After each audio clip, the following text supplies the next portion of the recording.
Bonjour tout le monde et soyez le bienvenu chez votre chaîne ESBTP Channel. Aujourd'hui, on va continuer l'explication de la vidéo précédente sous-titre électricité du bâtiment et schéma des circuits, puisqu'on va voir dans cette vidéo les étapes à suivre pour saisir un schéma unifilaire électrique pour une villa ou bien pour un logement de fonction. Première étape concerne la lecture de plan d'électricité de tubage commande.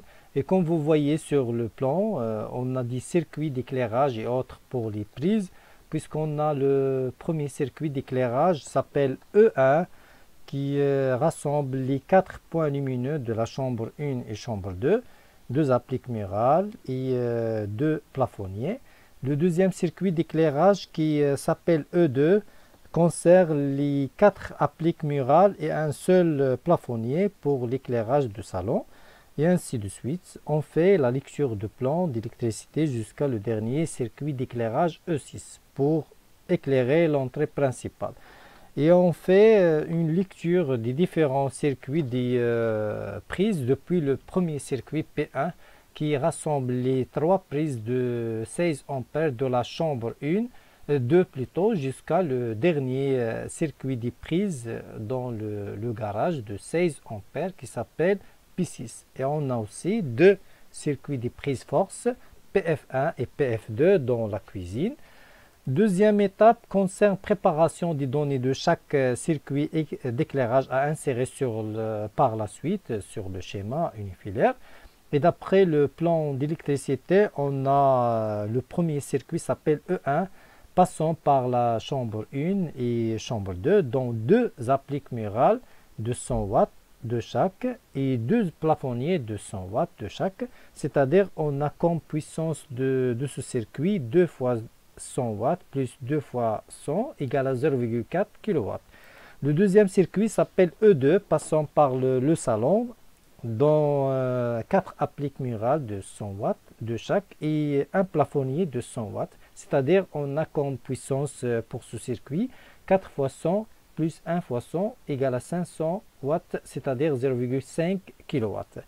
Et ainsi de suite pour le troisième circuit dans 0,3 kW et le quatrième circuit dans 0,3 kW et le cinquième circuit dans 0,5 kW et le dernier circuit d'éclairage E6 qui contient un hublot étanche pour éclairer l'entrée principale dont la puissance égale 1 fois 100 watts, c'est-à-dire 0,1 kW.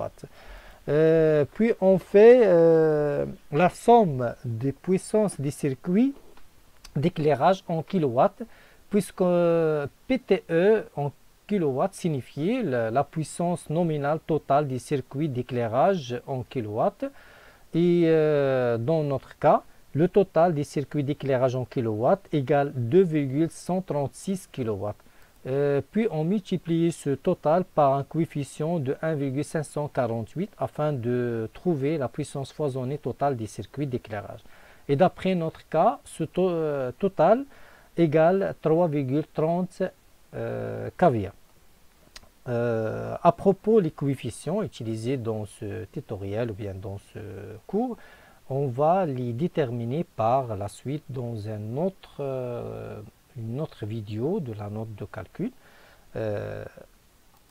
Troisième étape concerne la préparation des données de chaque circuit des prises à insérer sur le schéma unifilaire. Et d'après la lecture de plan d'électricité partie circuit prise, on a premier circuit s'appelle P1, passant par 3 prises de courant de 16 ampères de la chambre 2 et dont la puissance 3 fois 250 watts égale à 750 watts, c'est-à-dire 0,75 kW.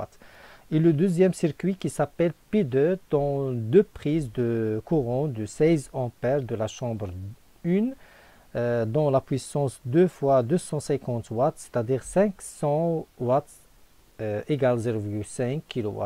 Et comme ça, on saisit les données de chaque circuit prise, bien sûr, et puisqu'on a 3 circuits dans le puisqu'on a le troisième circuit dans le 3 prises de 0,75 kW et le quatrième circuit dans le 4 prises de 1 kW et cinquième circuit dans 3 prises de 0,75 kW, le sixième circuit dans 2 prises de 0,5 kW en total.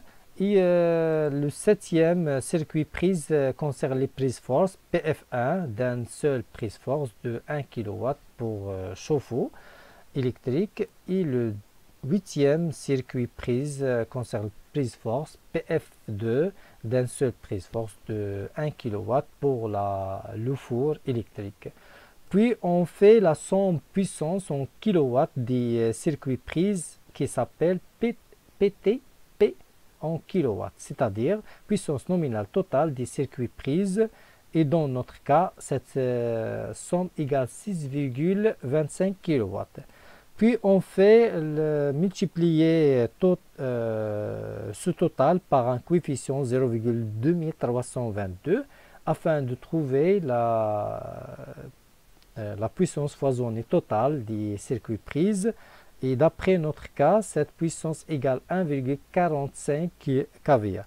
Reste seulement faire la somme entre total foisonné en kVA pour les circuits éclairage et circuits de prise, puisque TFG en kVA signifie total général foisonné en kVA égale, dans notre cas, 4,75.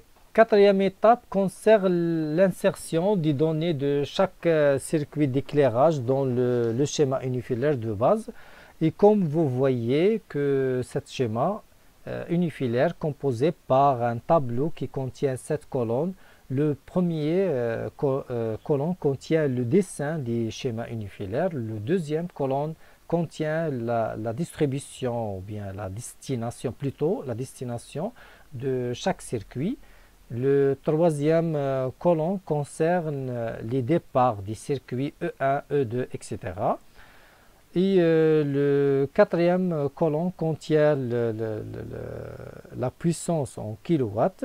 Le cinquième colonne concerne la protection de chaque circuit. Généralement, on prend 2 fois 10 ampères comme protection de chaque circuit d'éclairage. Reste le dernier colonne concerne la section de câble de chaque circuit d'éclairage. En général, on prend 3 fois 1,5 mm pour chaque circuit de l'éclairage. Reste seulement faire la somme des puissances des circuits en kilowatts et dans notre cas égale 2,136 kW. Puis on fait multiplier le résultat par le coefficient 1,548 afin de trouver la puissance foisonnée totale des circuits d'éclairage en kVA. Et dans notre cas, 3,30 égale 3,30 kVA.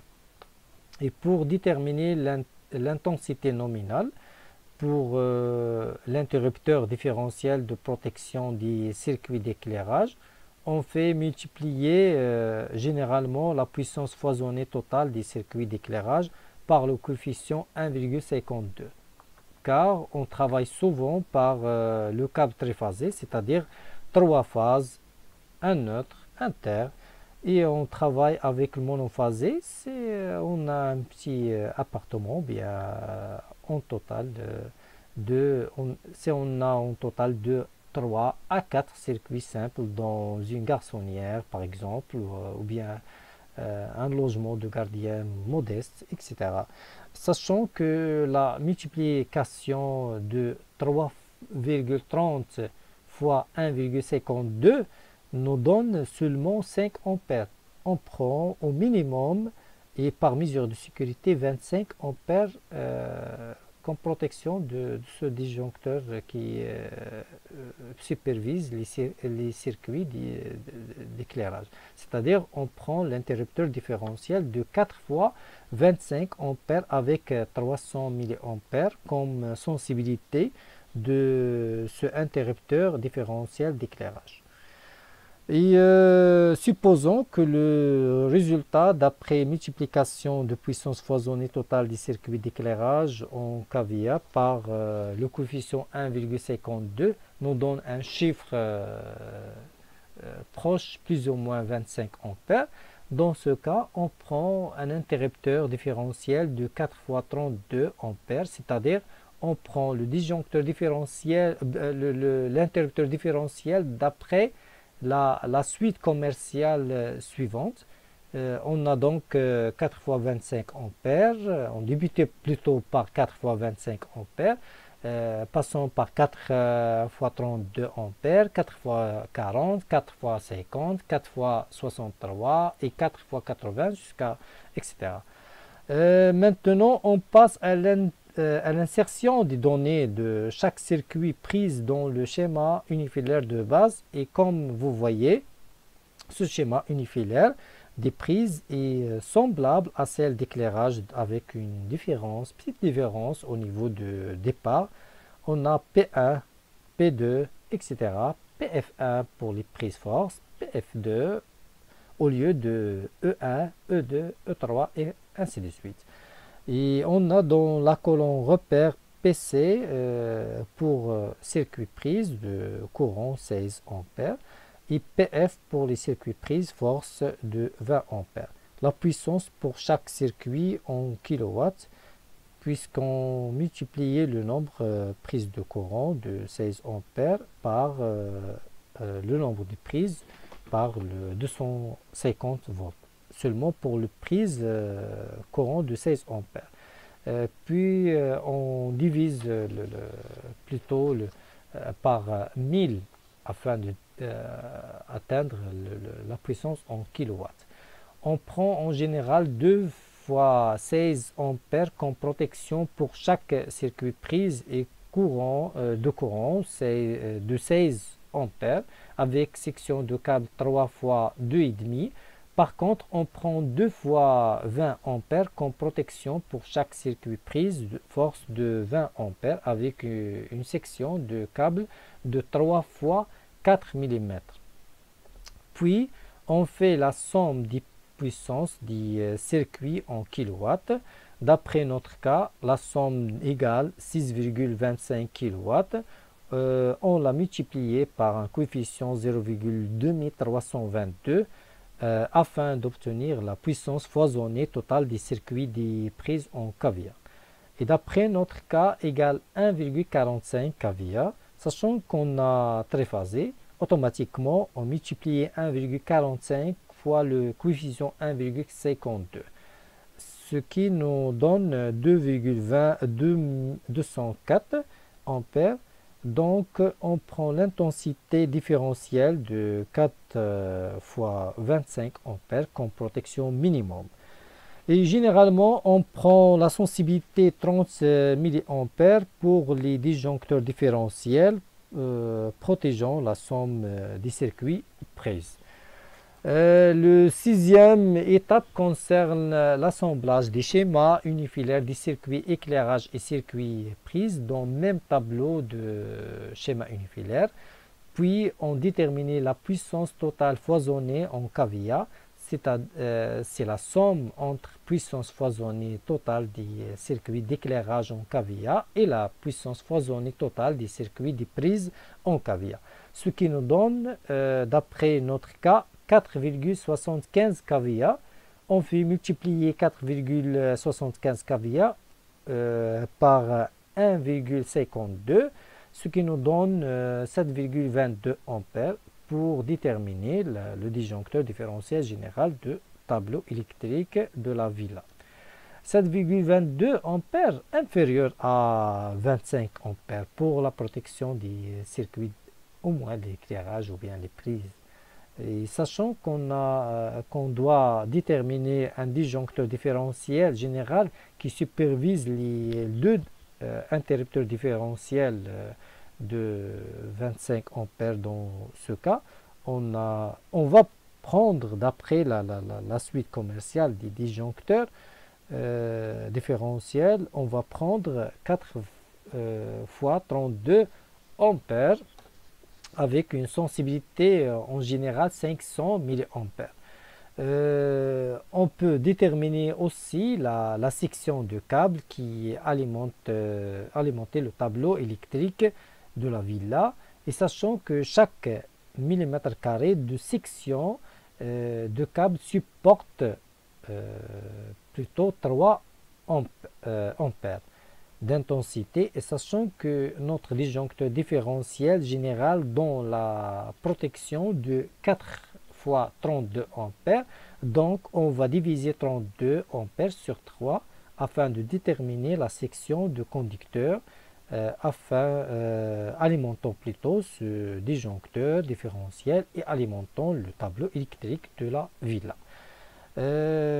Donc 32 divisé par 3 nous donne 10,66 mm², c'est-à-dire, et d'après la suite des diamètres des câbles commerciaux, on peut prendre le câble 5 x 10 mm², 3 phases neutres terre de section 10 mm².